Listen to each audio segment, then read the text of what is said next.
idea is to get them to think about what the various fractions mean.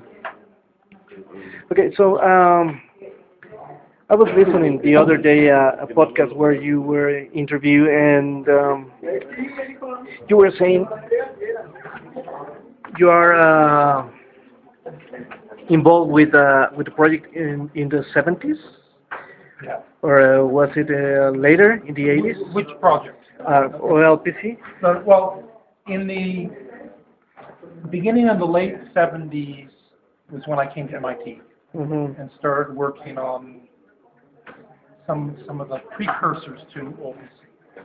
And I started working with Seymour Papert in the early 1980s. Mm-hmm. So the project is from The project goes back from before me. The project really dates back to the 1960s. Mm-hmm. In the early 1960s, Seymour was studying with Piaget Mm-hmm. and had the idea that computers were things to think with. So he wanted children to start using computers. And when he came to MIT, he was consulting to this company, Newman, Mm-hmm. which is actually the company that first developed the internet. And he and some colleagues invented a programming language called Logo for children. And a group at MIT developed the robot, the turtle robot, and for many years Logo was used in schools. And then people stopped having kids program. People started having kids use programs instead of create programs. And olpc is sort of try to get people to create programs again, not just use programs. Okay, so and how did you get involved with the program? I got involved. How did I get involved with the program?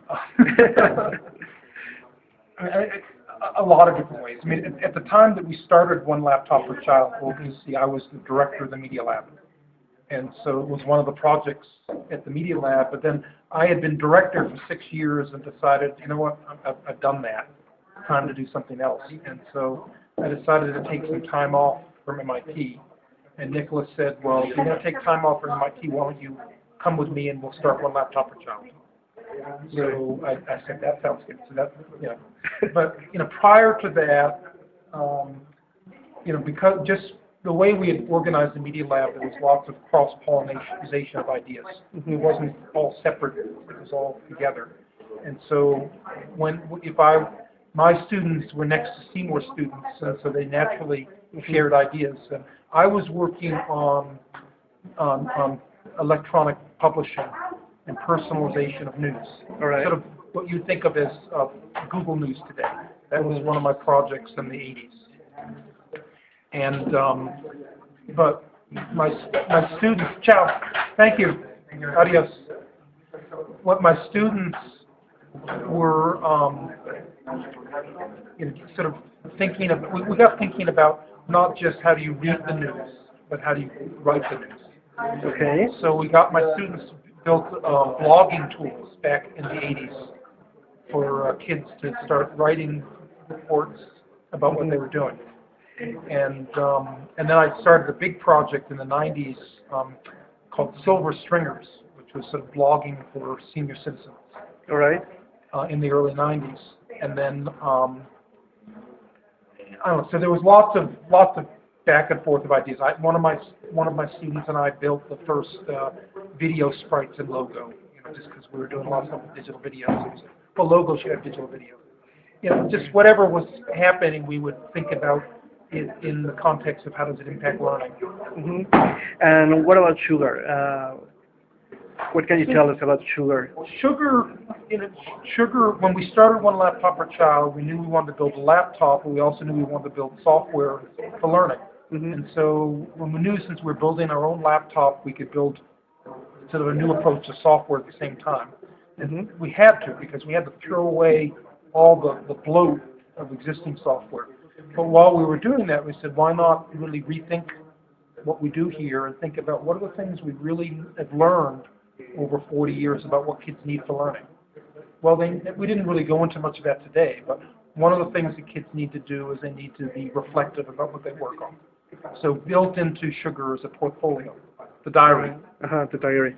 But it's more than just a diary. We want the kids to write about their work all the time. So they're always writing about their work, and they're always then making presentations about their work to other people to have a talk about their work.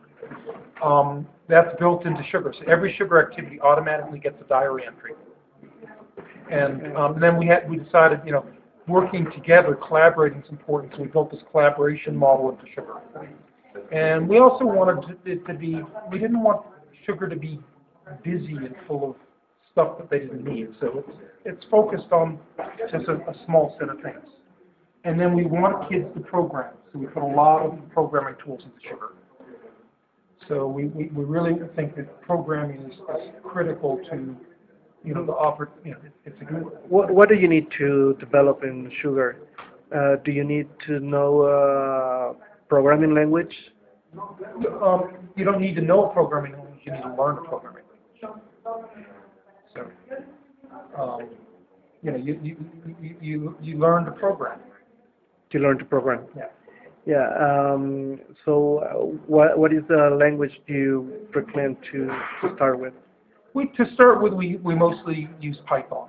Python. But for the kids, we have Logo. We have sort of visual block-based languages. We have Smalltalk. We have, with the olpc, it comes bundled with a Python environment, a Logo environment, a Smalltalk environment, a fourth environment. You can write JavaScript in the laptop, and I think, those are all just bundled part of it. So if you want to do other things, as well, but that's sort of that's enough to start. It's, and we come, there's three, there's eToys, which is a really just a fabulous environment, and there's Scratch isn't bad, and then we also have Turtle Art, which is the one that I maintain, that I think is, it's nice because it lets the kids really see how things work. It's sort of like Scratch, where you can look inside and see how things actually work. So there's all these different tools that we provide. Tell us about the activity you just wrote. Okay, so we wrote this activity today as part of the workshop, and the idea here is to teach the kids about fractions, and they have to estimate. We put up a fraction, so now it wanted me to estimate halfway, so I found half. Now it wants me to estimate a third. So I've got to move the ball so that when it lands on the bottom, it's 1/3 the way across the screen. And if I get it right, I get a smiley face. And so I'm getting all these smiley faces. So I'm just, third is probably right about there, I'm guessing.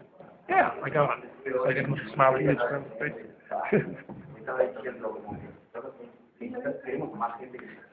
I'm going to do a screen dump and use this for our. So this is our. Okay, so this was WalterBender. He is a technical director. I'm the executive director. I'm the founder of SugarLabs. So, okay. One of the.